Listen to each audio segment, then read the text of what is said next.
أعوذ بالله من الشيطان الرجيم بسم الله الرحمن الرحيم صلوات على محمد وعلى آل محمد اللهم صل على محمد وآل محمد. Today we are going to continue with where we left off last week. Last week we had online and we didn't have physical, lesson. So before we go into today's lesson, just to recap on what we did last week. Last week we spoke about inquiring into religion. Inquiring into religion, we want to know that do we really need to inquire into religion and what benefits do we get when we inquire into religion? So last week we realized that human being and his nature, our nature is always we want good things. We want to have, the best. You see from the very day we are born until the day we die, we are looking for good things. So our nature is always looking for good things.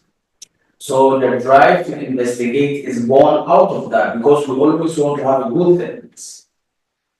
So you'll see that this intrinsic nature that will always lead us to look for good things, they help us to be able to answer certain fundamental questions. So that is why when we talk about religion, because we always pursue perfection, we also check as to whether religion is a good thing or it's not. So when we see it to be a good thing, then definitely we take it. And when we see that it is not, then we object to it. So last week we spoke about certain fundamental questions, that is there an imperceptible and immaterial being? One of the questions will be, do we have any other existence apart from this material existence? We want to know, because we want to know if it is good, then we take it. If it is not, then we avoid it. So through this, sense of curiosity, will lead us to identify these things that will help us to be able to have a direction. So last week we spoke about, this issue that has to do with our intuitional self, sense of curiosity. If a child is born, the child is a scientist. Why? Because whatever he takes, he wants to put it into the mouth to see if it is good or it's not good. If it is good, they eat it. If it's not good, they throw it. Okay? When you give a child food and it's hot, they eat it. If it is too hot, they throw it up. It means they are investigating. So that is the nature of human being. Whether you are a Muslim or not, you have to investigate. And you investigate so that whatever that is good, you take it. And whatever that is evil, you avoid it. So you see that our eyes, our nose, our ears, our tongue, our sense of feeling, all of these, they help us to be able to accumulate what is good for us. They also help us to push away what we don't want. So the nature of human being, if you read Quran or Hadith or the Bible, our nature itself, that is what it is always the same. Okay, so that is how we will ask ourselves the question. Is there any imperceptible existence? Is there an existence that is not material? If there is there a connection between that material and that person or that existence with this material world? And if there is, your life, does it only end when we die? Or is there another world that we have to go? If there is another world, how are we going to be able to go into that world while we are prepared for that world? You remember last week I gave you an example that if you are going into a house where there is a dog, you prepare yourself to go into that house because if you go there without being cautious, you're going to be visited by the dogs. Okay? So the same way, is there another world after this dunya? Yes. Okay, how do we go there?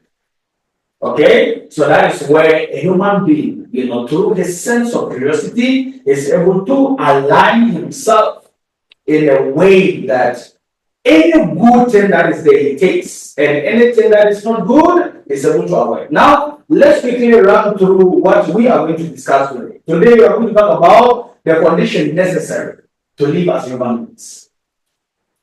You see, is there any condition that ties us human beings to live as human beings, or is there any condition?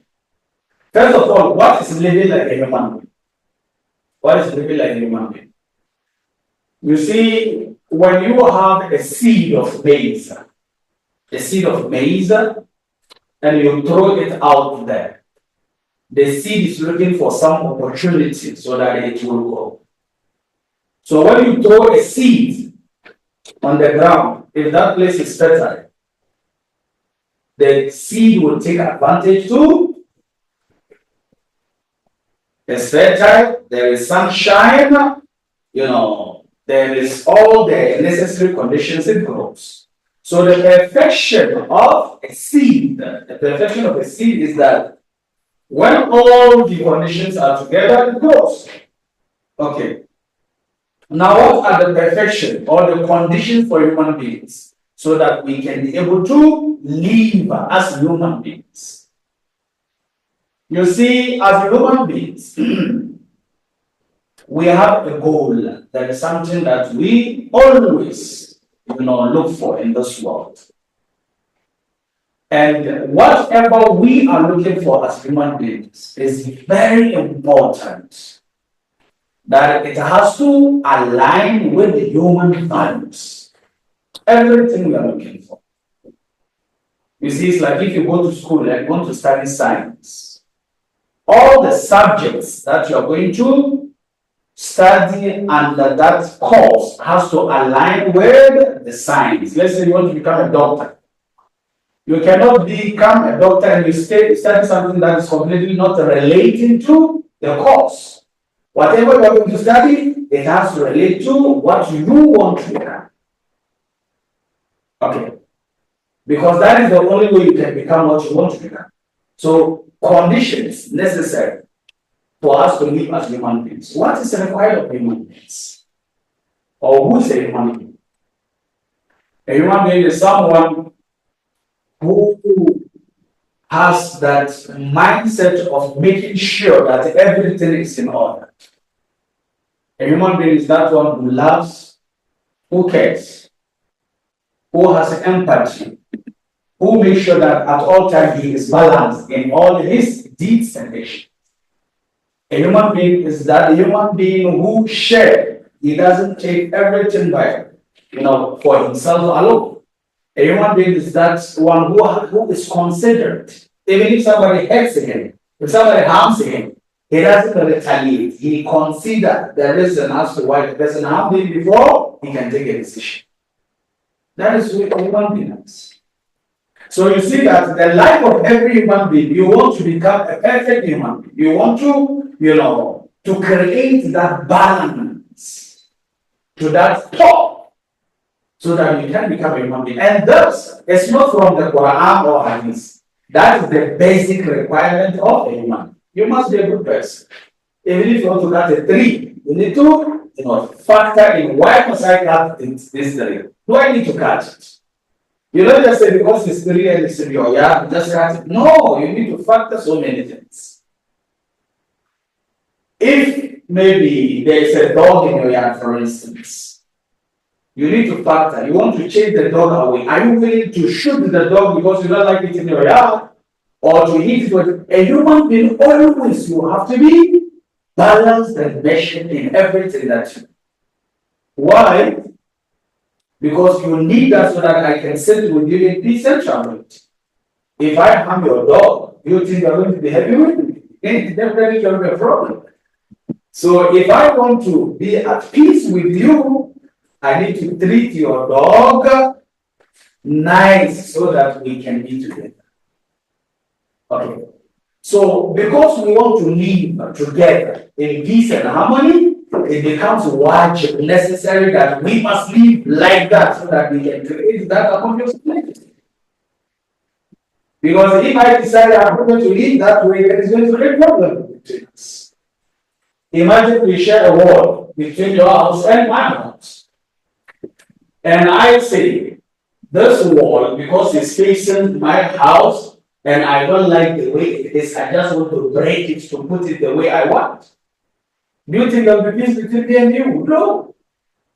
So if I want to do it, if I want peace, I need to talk to you to say, look, this is what I'm planning to do. What do you think?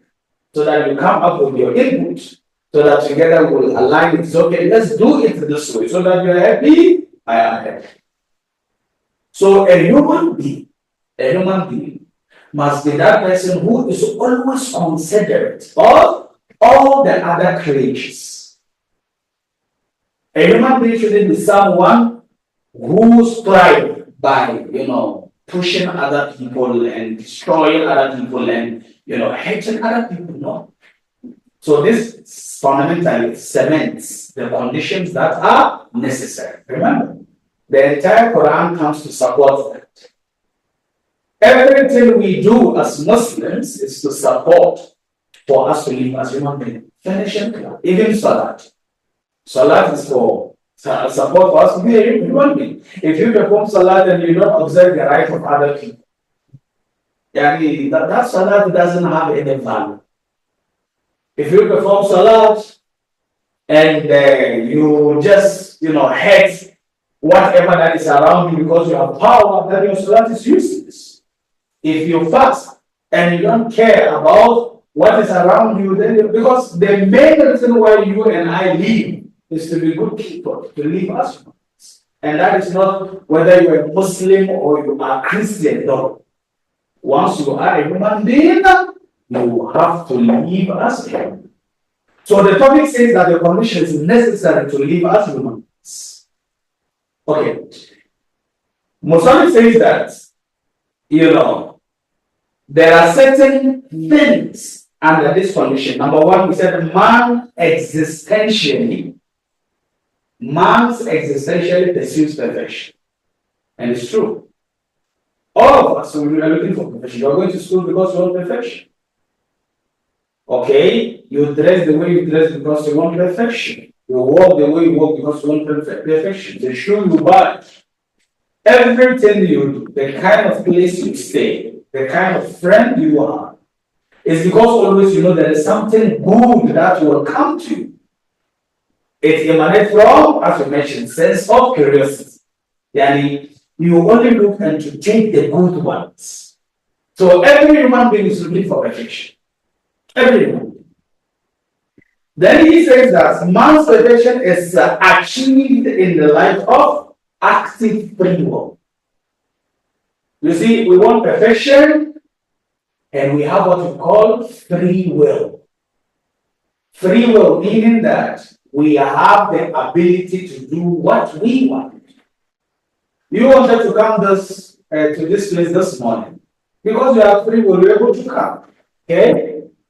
If now you decide you want to go out because you have free will, you go. So you see that everywhere we go, we use our free will to go there. But we go to places we know there is something good we are going to have out of the places we go. We go to school. Why? Because we go to school, we will get something. We can choose also to sleep if we want. Because sleeping also is based on our free will. So every human being, whether he's a Christian, whether he's a Muslim, whoever he is, he has what we call active free will. Okay. Then the third point, it says that the practical rules of the intellect takes forms under the light of understanding what we call speculative reality. Okay? Let me just do this.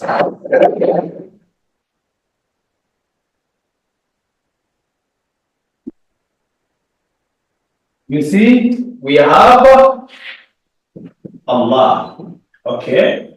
Even though I don't like talking about Allah in this lesson that much. And then we have you. Okay? And then we have the rest.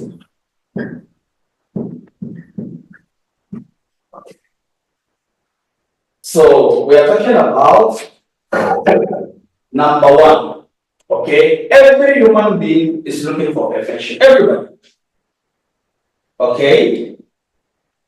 So if I want to eat, the type of food I choose is because when I eat, I will be healthy, I will have more energy, right?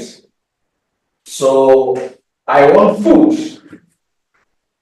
but I don't buy or I don't eat any form of food at all. I always specify type of food that I want. Why? Because the type of food I want is based on my free will. I choose that I want this food, I don't want that. Why? Because I know the food that I'm going to choose will give me the nutrients and the energy that I want. But remember, I am not the food. I choose the food from outside. I don't cut part of my body to cook and eat. Okay? I choose the food from outside. So if I go to the market, the food that I see, I go there with my free will. And my intellect directs me that choose this one, don't choose this one. Choose that one, don't choose this one. So I choose the ones that I want and I bring home. So you see that everything that I choose, it comes to help me to have that perfection. So you see that we have Allah here who created the rest and created you. So he supervises you and then the rest.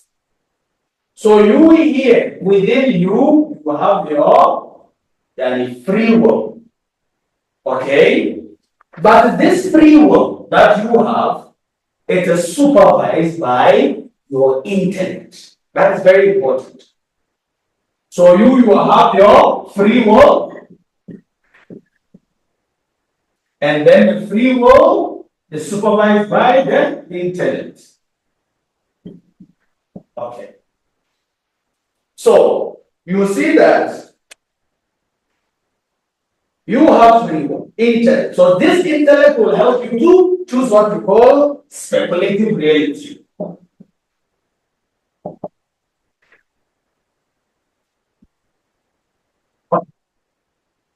Why speculative reality? Because whatever you choose, according to you, is good. But maybe what you choose is your own understanding of it being good. So we call it speculative reality. Let's say, for instance, we go to the market and I want to buy this shoe and you want to buy that one. And according to me, this is the best. And according to you, that is the best. So this is real because it's good for me. Out of my free will and intellect, I choose the shoe. So for me, it is a reality. But this reality doesn't mean that it is reality. So we call it speculative because I am speculating that it's a good shoe. Okay, and you are also saying that that one is a good shoe. So you are speculating and I am speculating. But yes, we do have the reality itself. Okay. We have the reality. What is the reality? If I say 1 plus 1 is 2, and you say 1 plus 1 is 3, I am claiming it's 2, you are claiming it's 3. It's a claim. We can only approve between you and I if the reality outside supports your argument or my argument. I don't know if you understand. Okay? I say 1 plus 1 is 2. You say no, 1 plus 1 is 3. So you have to prove, isn't it? I have to prove. And how do you prove? The proof is not me, it's the reality outside. Okay. So you see that human beings, the way Allah created us, everyone is you. I am you, you are you, and you have your free will, you have your intellect, you have your speculative reality. And this you have, you are going to choose from the multitude here. You are going to use this. So I call this, all this as your capital. This is it's like you're going to the business. You need capital to start the business. So that capital is very important because without a capital, you're not going to make anything. And the business is here. So you have to bring this capital into the business to make money or to get what you want. So if you don't use your capital properly, you lose. You will put the money in here, but you never lose it. Why? Because you didn't use your intellect properly to identify the kind of business you need to go in to make a profit. So the same way this dunya that you see, we have ourselves, and within ourselves we have the free will, we have the intellect, and we have the abilities to speculate, to know what is real and what is a lie. So when do we come together? If what I see to be real, we all see it to be real, then we are together. Like for instance, if we see that God doesn't exist, for example. Let's say with our speculative reality, we sat down and we thought and we agreed that God doesn't exist. All of us we agreed. Then what does that mean? It means that in our conception, in our understanding, we are saying God doesn't exist. But does that conform with the reality? That is what is important. If it doesn't conform with the reality that is in this, then it means that we have wasted our time. I say 10 plus 10 minus 5 is stage 25. These are our understanding based on our intellect and our speculations. But which one is real? The reality is the correct answer. So somebody can say that, look, like I was talking about conditions necessary to live as human beings. Why must we live as human beings? Because living as human beings, we move from speculative reality to reality. Why? Or how? You see, if you remember from the beginning of this lesson, we spoke about divine worldview and materialist worldview. These are conceptions in the mind. Which one is true? Those who claim they are divine, you have to prove. You can't say, no, I'm divine worldview and it ends there. No. You have to be able to prove. If you say you are a materialist, also, you have to be able to prove. So from this, the conditions necessary to live as human beings, we get to a point where we understand that we do have the realities themselves. But it's not easy to know the realities. Because each and every human being that ever came to this world, you have your free will, your intellect, and your ability to speculate. And it is only when you are able to know the reality, then the reality will be one for all of us to follow. For instance, yes. Where does divine will fit into all of this? Come again? Where does divine will fit into all of this? Why does it fit? When we say divine will, right? It's some people's understanding. No, I mean divine will, like free will. And free will. And divine will. Okay. You see what we say free will here? Free will is your capital. That is what you want. That is what you call it. Okay? It's like you want to go into the market to buy. The money you will have, that is what shows what you can buy. Okay? So it is something that is good for you. But the problem is maybe if you are not careful, the things you are going to buy, they are not going to benefit you the way you want them. You understand? And in divine will? When we say divine will, that is what Allah subhanahu or the Creator has decided that He wants it to be. But inshallah, there is a lesson that we talk about divine decree and destiny. What Allah decrees that is going to happen. And then the destiny, what is already destined for us. Inshallah, we'll talk about that. But let me just explain a little bit about that. Okay. You see, when we say divine decree, that's what we add divinity to it. Divinity in the sense that It's already known by Allah subhanahu wa ta'ala. Allah already knows that this is what is going to happen, and it has already been decreed that. Okay. But you, the one that it is decreed for, are you forced to do it, or it is something that is optional through your free will? It is through your free will. How? How? You see, this morning before you came here, it was already known that you will be here this morning. But this morning, when you're coming here, were you forced to come in? You came voluntarily.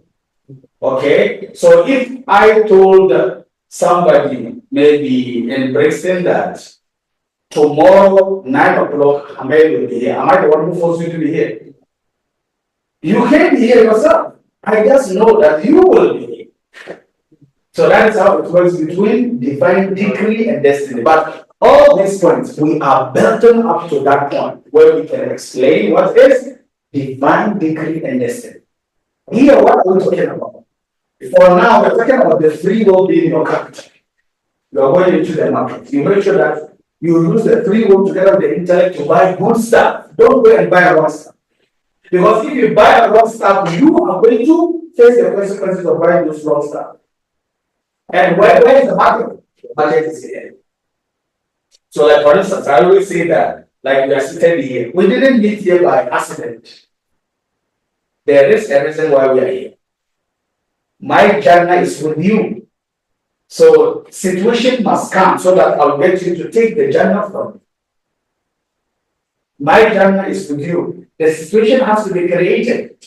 Because I cannot go to Jannah if you are not there. If I don't get what I need to get from you, I'm going to be short of that. So the situation has to be created so that I will need you to take the Jannah. And where we get the Jannah? We get the Jannah in this place where our free will intellect and our way of speculating so that we can know the reality here. And you see, reality is one. Anything that is real, it's real for everyone. Unless you want to deny, that it becomes only speculations. Like for instance, when we say 10 plus 10 is 20, it's not because we are Muslims, that is why we're able to know that it's 20. A Christian also will get to the same point that 10 plus 10 is 20. Or it's not 20, it's 20. Okay, so 10 plus 10 being 20 becomes what? Reality. It has moved from speculation to reality. So all of us here, we know that 10 plus 10 is 20. Unless if there is somebody who denies that it is not, then you have to prove to us. If you say it is not, it is your speculation from your free will intellect, which made you to speculate that 10 plus 10 is not 20. So now let's come to find the conditions necessary to live as human beings. We have to live as human beings. Why? Because if we live as human beings, then we can be able to support each other. Then we can be able to, complete each other. Then we can be able to assist, each other so that all of us together, we can move together. And in supporting, we all use our free will in a way that it will give us a reality, together with our intellect, to give us the reality. And from speculation, we get to reality. So sometimes knowing the reality is not very nice for us. Okay?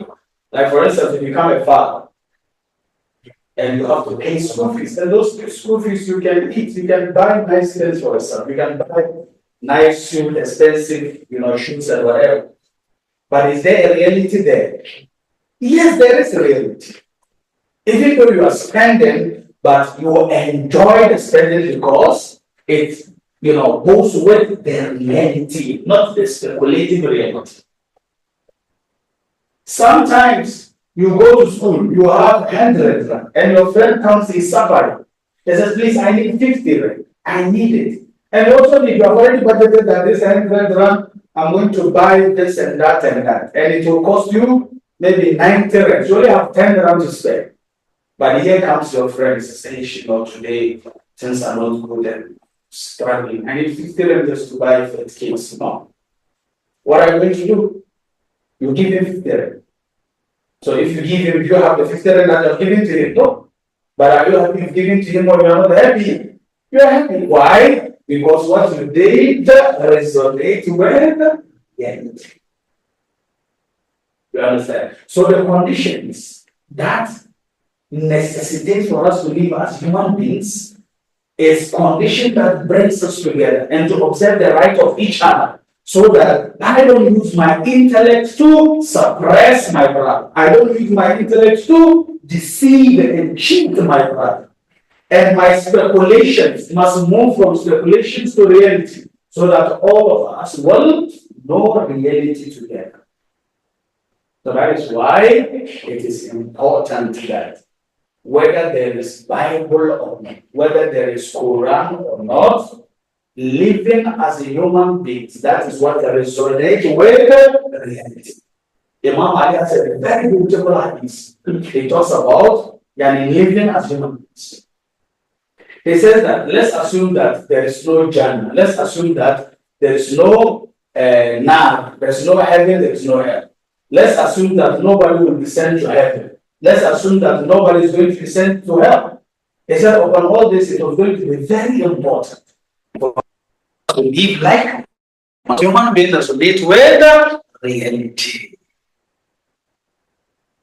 You see, that is why we are Muslims. But when you go to the hospital, you don't ask, hey, doctor, are you a Muslim or you're not a Muslim? Or do you ask? When he gives you panado, do you ask that this panado, is it a halal or is it a haram? Do you ask? Why? Because it resonates with reality.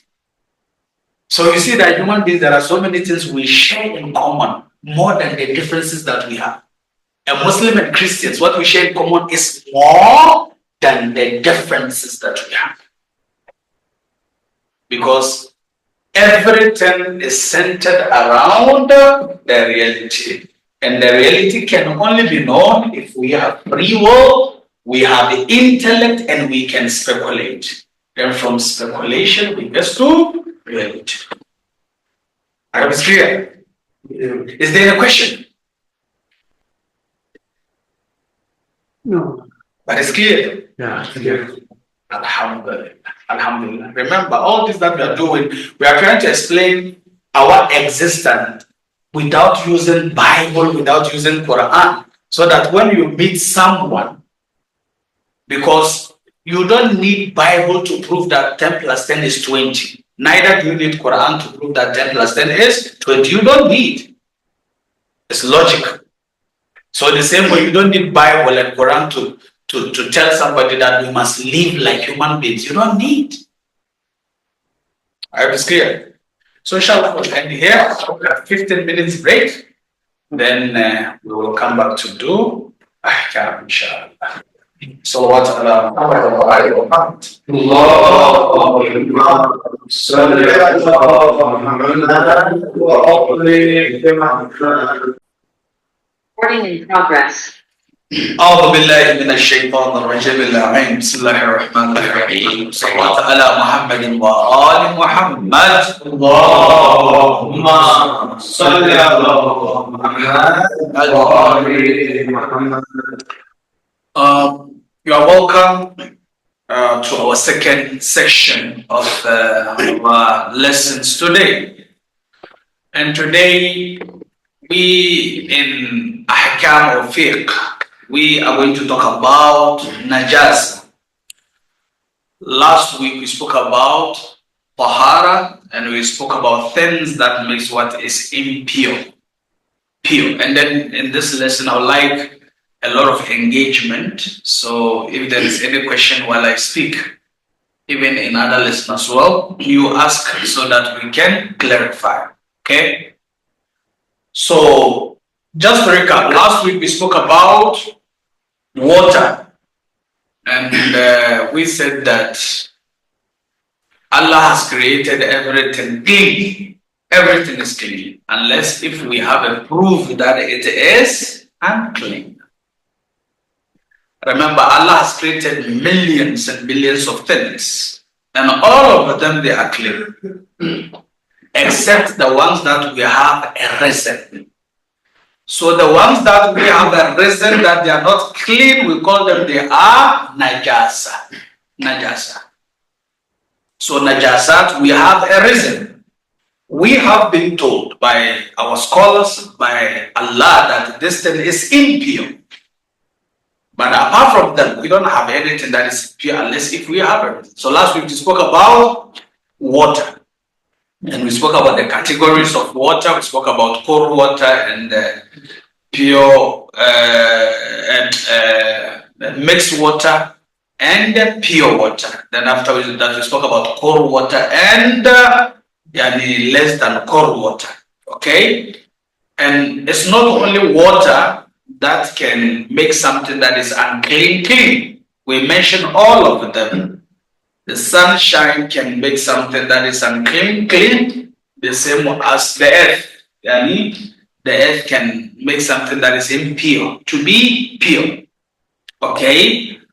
So today we want to talk about najasat. And while we talk about najasat, we'll have the opportunity to discuss some of these things into details and probably some of the questions that are going to come up, because I know we have dealt with this so many times. We've studied this thing, so I just want to bring some different angles to it. Okay. So today, najas. And as I mentioned in my introduction, there are so many things that exist in this dunya, so many things that Allah has created. And all these things, if we don't have a reason that it is not clean, then it is clean. It's only the following things that I am going to mention that is stipulated to be unclean. And remember, cleanliness here is not the physical cleanliness like as we know. It's not like something that I see or based on my logic that this thing is unclean and therefore it is unclean. No. This is based on the what we call hukum shari'i. In Akai we spoke about usul din and furu' din. We said furu' din are the practical aspect of religion, whereby we need to listen to the prophet or the imam or the marja. So in that case, it's not about our own making. Unlike believing that whether God exists or he doesn't exist, that one we have to use our intellect. And the lessons that we are discussing in our first lesson, those has to do more with our intellect. But when it comes to this furu'uddin, okay, like how to make wudu, which water is fine and all that, that one has to do with furu'uddin. So we follow the prophet, or we follow the imam, or we follow the marja. Okay. So according to the teachings of the prophet, the imams, and the marja, we have 10 things that are najisun. Those ones, they are najisun. So meaning that if Allah has created 100 billion things on this earth, the ones that has been stipulated that this one is najis, that one is najis, that one is najis is what we are going to talk about. Okay. So the first of them is urine. Okay? Urine is najisun. And we have feces is najisun. We have semen being najisun. We have corpse, okay? A dead body, najisun. Inshallah, I'll talk a little bit deeper about these things. And then another one is blood. Blood is najisun. Dog is najisun. Pig is najisun. And kafir. Kafir is najisun. And then number 9, wine or liquor is najisun. Then we have what we call the sweat of an excrement-eating animal. Excrement-eating animal also is najisun. So these are the 10 things that out of the billions of things that Allah has created in terms of Sharia, that is regarded to be najisun. Yes, Now, for example, like some chickens, they also eat their own species, right? As in wild chickens, they eat their own species. Yes. So, for example, it's touching them. Yeah. Does touching them also make hemorrhages? Yeah, if you touch them and then there is no any, they don't have any wetness that will be transferred into your hand, there is no problem. But if there is wetness, then, and that is what we are talking about, we have what we call the irkal haywani jalal, yani the sweat of an animal that consumes feces. The sweat of it is najis. And therefore, in such cases, there are processes depending on which type of animal.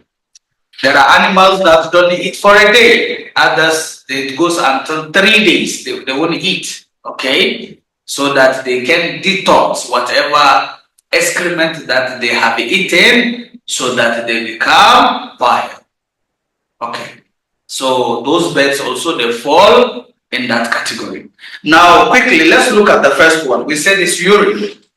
If you remember last week, I said, if it happens that urine touches our body or our dress or anything, because urine is an ainun najasa, itself is najasun, it makes what it came in contact with to be najasun.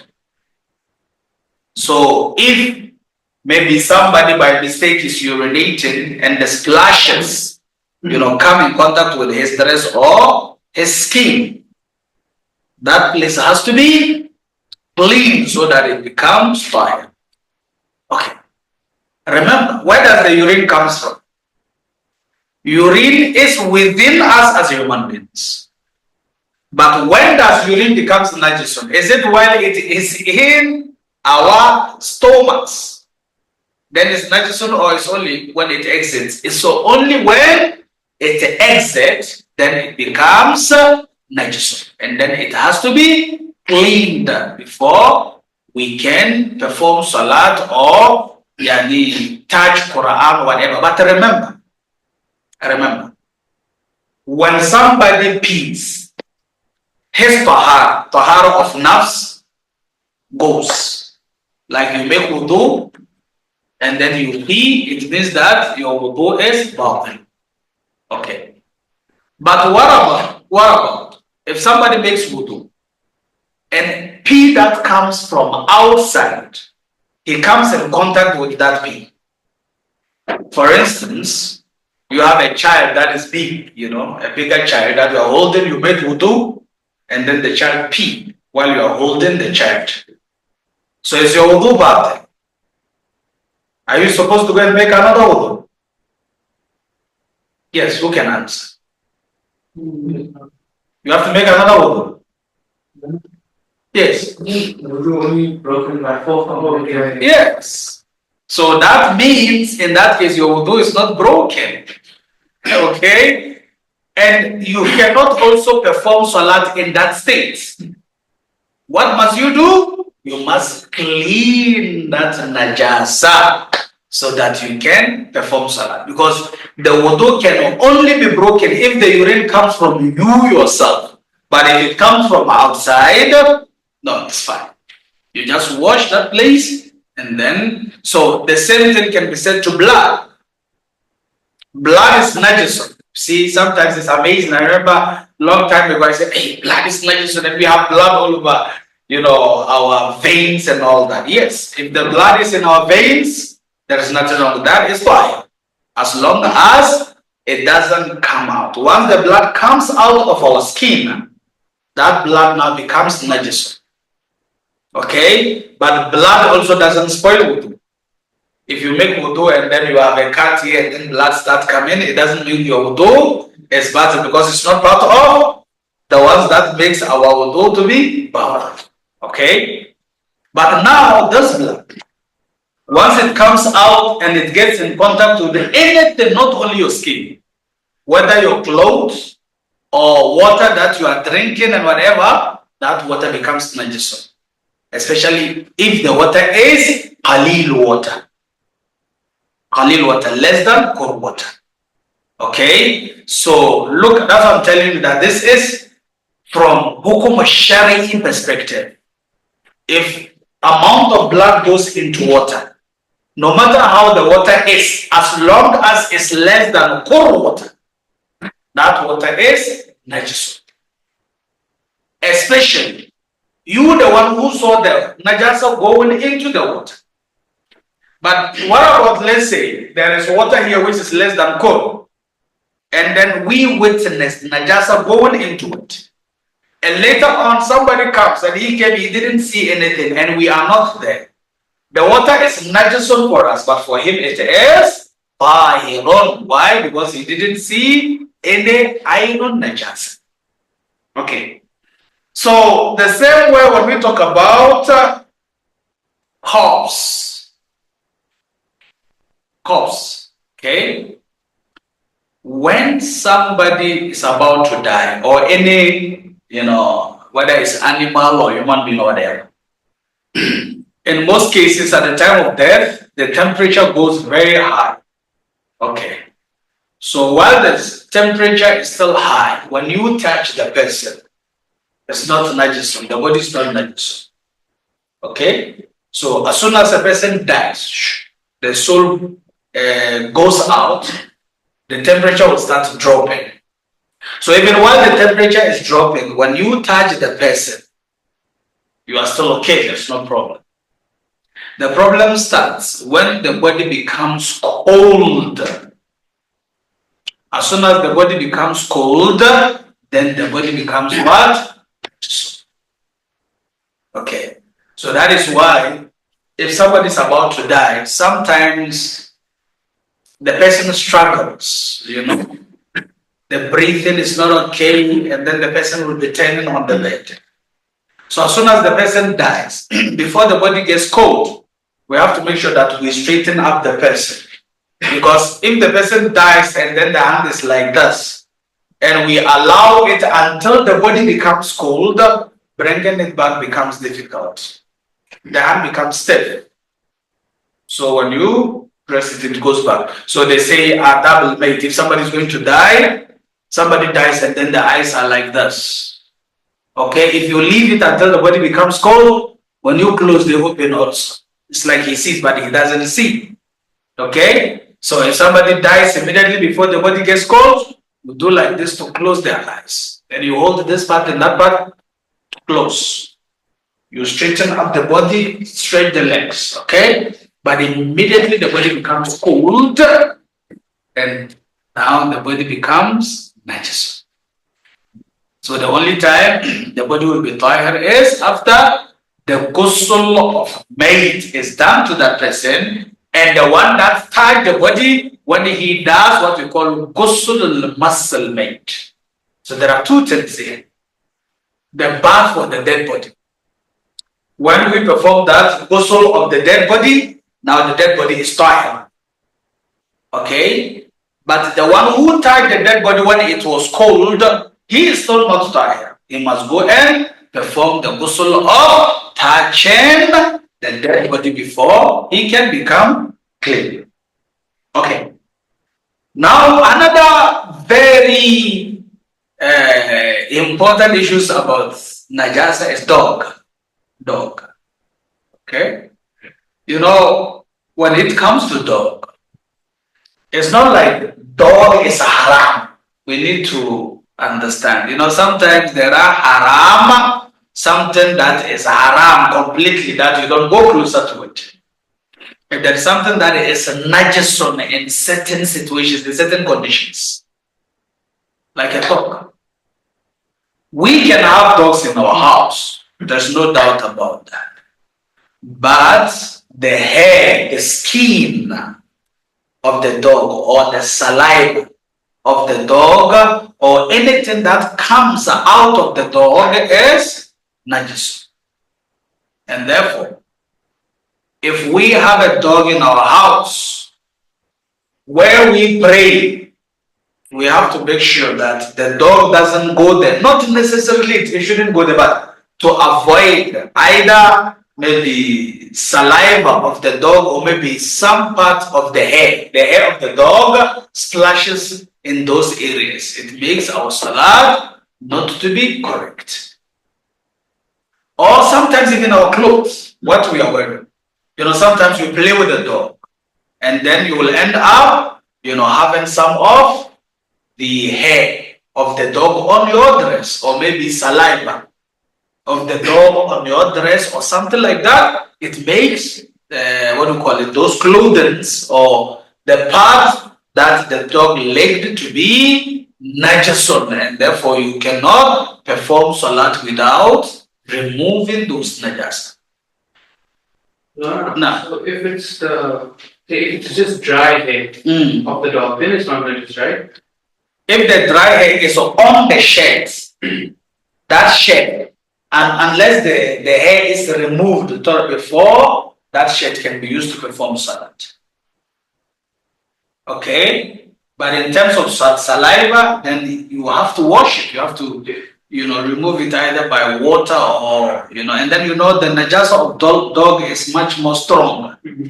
If a dog licks into a pot, okay, that pot, before you wash it, you have to put soil to, scratch in before you can use water. Before you use water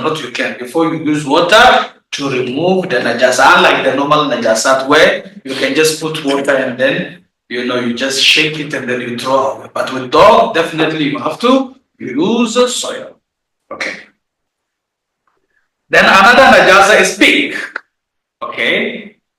For pig, the najasa of pig is najasun, and it's a haramun also for consumption. A dog cannot be eaten according to, our Islamic teachings, unless if there is no condition, there is strict conditions. I was telling one of the brothers that in Islam we have primary laws, and then we have secondary laws.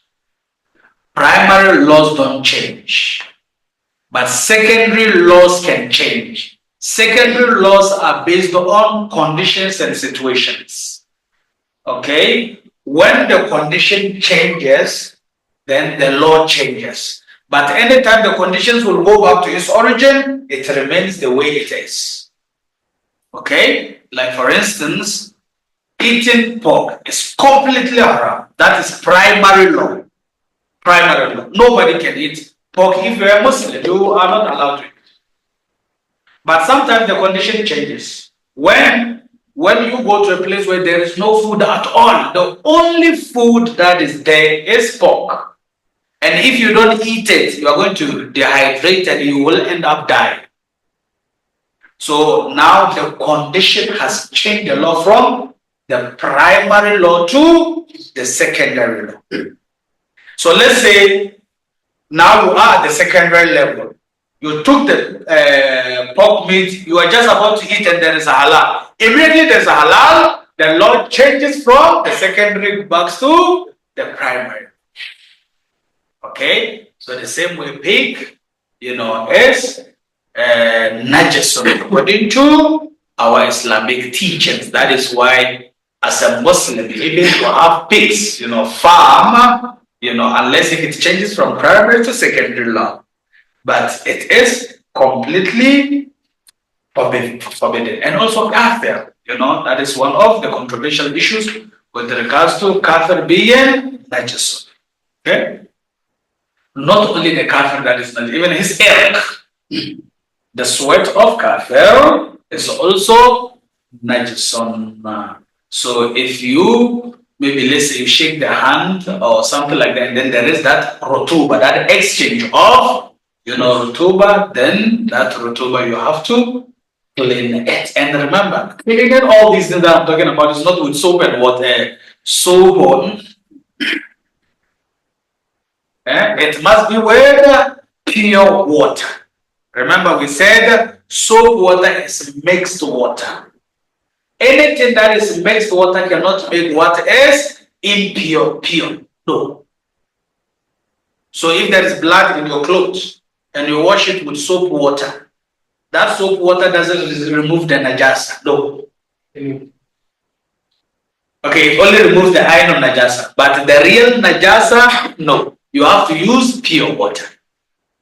So most of the people, when they wash their like najasa stuff, like blood and whatever, if you only wash it with soap water, then it's not clean. So maybe if you are lucky, you will hang it out there, then it dries by the sun. So it is the sun that makes it tahir, but not your soap water. Because soap water doesn't have that qualification. Alright, it's clear? Well, I have a question here. So Okay, go ahead. is that the ruling for shaking hands or exchange of moisture, is it for mushriks only, like Hindus, or is it applicable to all Kafirs? So, Yeah, you see, Muslims. yeah, they say mushrik, but who is a mushrik today? You understand? Even today, right? Like our brothers Christians, today the Christianity that is dominating is the Christianity that believe in 3 in 1. God the Father, God the Son, and God the Holy Ghost. You understand? So if we find a Christian who believe in oneness of Allah, because Christianity and Islam, we have the same fundamental principles as we mentioned in one of our lessons. We believe in oneness of God, day of judgment, and prophethood, all of us. So that is what brings us together as Christians. But any Christian who believes that Jesus is God, then he is a mushrik. He is not a Christian. Even they themselves say that they are monotheistic, and they say that, Mulana, you know the story, they say it's one God, many manifestations, but our debate is not on their religion, but if they say they're monotheistic, do we still have to treat them as mushriks when touching them? Of course, you see, you can't say you are monotheistic while you believe in 3 in 1, because what is mono? Because if you believe that Jesus was God and he came here and he died for your sin, it means that the God himself came, and then the only thing he has to do is to die for our sins to be wiped off. So in that case, that is, mushrik. You And the Jewish man? Eh? And the Jews? So the Jewish people, Yes. are they also going to fall under the mushrik category? Of course, they are mushrikun. Well, even the Jews. Yeah. I thought they believe in one God. Jews, do they believe in one God? Yes, I think they believe in one God, they believe in prophethood until David, right? Okay. And they believe in the day of judgment also. Oh, okay. Yeah. Jewish people basically stopped at Prophet Dawood. Naam, Yeah. Dawood. After that, they don't believe in the rest of the prophets. Yeah, so if that is the case, we also have the same fundamental principles with them. So, like them and the Christians who believe that there is only one God, then all of us, we are together. There's no problem. Yeah. So the only problem is if there is this, double, identity and belief, then definitely there is a problem. Okay. Yeah. Okay, so we were talking about disbeliever. So the error of disbeliever is, but anytime a disbeliever becomes a believer, everything now changes. It becomes a tahirun. So the only thing that is making disbeliever to be najis is because the person is still disbeliever. But anytime he believes, then he is fine. Then we have, of course, wine. Okay, but wine sometimes can transform. Okay. It can change to something else because there are certain things that are najisun, but they can also change to become fire. Okay? Sometimes wine, they can transform it into certain medicinal things, which loses its original state as wine. So in that case, it becomes fire. Or something that is najisun, when it is burned until it becomes, what we call it, it bends until its original state is transformed. It becomes ashes, so those ashes becomes fire. Okay, from its original state that it was nice. So wine also falls under this category. But of course, there is a certain amount of wine, okay, depending on the quantity of what it is in. That doesn't make it to be najis. Okay, remember, in certain medicines, you'll find certain content of alcohol in it. Okay, there is this, level, quantity of it that when it is in, and in a very small margin, in that case, there is no problem. That medicine can be used. But if the quantity is more, okay, and it depends also the what do you call it, the liters of that quantity. Okay, let's say if it is about maybe 3 liters, how many quantity will make it to be haram? Okay, if it is more to a point where when somebody takes it, it will have effect on him, it will change his way of reasoning, then there is a problem with it. But if it is very small, there is no problem with it. That one, it can be consumed. Yes. No, I'm not sure, but I think if I'm correct, when someone getting their wisdom tooth removed, they get this injection that changes their state of mind. So Nana, is that haram? The wisdom tooth, do they inject the person with wine or some medicines? Not it's anesthesia. Anesthesia, is it wine?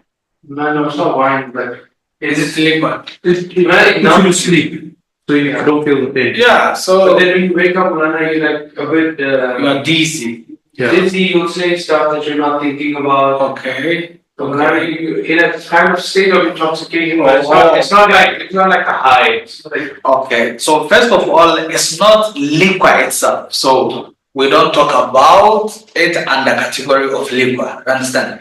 And secondly, it makes you to feel numbness. That numbness from removing the tooth. So in that case, there is nothing wrong with that. You understand? But here, what are we talking about? We're talking about liquor. Liquor is haram. And like almost all the food we eat, they have some liquor content in them. You know that? Yes. Like rice. Rice has some very little amount of liquor, but even the body itself creates its own alcohol. Okay? So we are not talking about those ones, but we are talking about the main alcohol that we know. It is najisun, we cannot use it. When we touches our body, we have to clean it, make it clean before we can use it. And then the last one, which is the 10th, is said the sweat of an excrement eating animal. Okay? And I think I mentioned it earlier on, animals that they eat feces. Okay, so those animals also, they are najasun and haramun. We cannot eat it unless we take it through the process of al-istibra before they become tahir. They are sweat to be tahir, and even their meat also to be tahir. And that one, it depends on the size of the animal. There are some animals, they go until 21 days. There are some 3 days. There are some 1 day, depending on the size and according to the fatwa of our scholars. Now, is there any question? Mulana, I have one question. Okay. So let's say, for example, like you have chicken, Yeah. and you don't know where the chicken is going. You can't keep track of it to see if it's eating species or it's going maybe another animal. So if there might be a suspicion that it may or may not have that. Do we still need to do a process? No, you don't need. You see, if you don't have a reason, you see, like we spoke about, he said, everything is clean until you proven otherwise. Okay? So if you see it today and you didn't see it eating those things, so for you it's halal, you can eat. Yeah. And imagine if we have to doubt everything, then we cannot eat we cannot eat everything. So we have to see that this thing is not clean. Then if it is not clean, then you stay out. So that's why it can be clean for you, it's not clean for him. Because you saw it, he didn't see it. Yes. Okay, Molana, I have a question. It's true that like if you eat something haram, for 40 days your namazes and du'as aren't kabul, right? Yes. So Molana, let's say you were in a case where you had to, like you were forced to. Would that still apply where No. the haram went in your body? No. because here you are forced to. That is why when you are forced, you don't eat a lot of it. Yani, let's say you are forced to eat a haram, and then you eat until you fill your tummy. If, let's say, for instance, you just need to eat this piece so that you can travel from here to maybe an airport to get halal, you just eat that small piece that will give you the energy to be able to move from here to the airport, and then you eat. Because remember, in this case, the law has moved from the primary to the secondary, and therefore, you don't have any problem. And also, even the hadith that says that if you eat haram for 40 days, your salat is not accepted. It doesn't mean because it's not going to be accepted, you don't perform the salat. You have to perform the salat. It's wajib, because salat, no matter what, you have to perform it. But the problem is what is expected to get from that salat is what you are not going to get because of the sin or the haram that you have eaten. Sometimes people say, okay, if the salat is not going to be accepted, why must I perform it? No. Salat, we don't have a choice. It's wajib in all circumstances that we have to perform. It's clear. Now, is there a question? No. Okay, so in summary, what have we spoken about? Last week we spoke about tahara, what makes what is impure, pure. And then we mentioned them, okay? Under that we spoke about the types of water we have. We have, rainwater, stagnant water, cold water, qalil water, and we spoke about pure and impure water, right? So now those are the things we have, including the air, the sun, okay, and then the soil. All this can make what is unclean clean. So we spoke about this is what we can use to clean what is unclean. And today we are talking about things that are unclean from the onset. So now we know what we can use to clean what is unclean. And today we know what are those uncleanliness. And we mentioned them, they are 10 of them. That if we happen to, to fall within the step, we will use this cleanliness things to clean them, to make them clean so that we can be able to, do our normal things, inshallah. Salawat ala Muhammadin wa ali Muhammad. Allahumma salli ala Muhammad wa ali Muhammad. Chill first.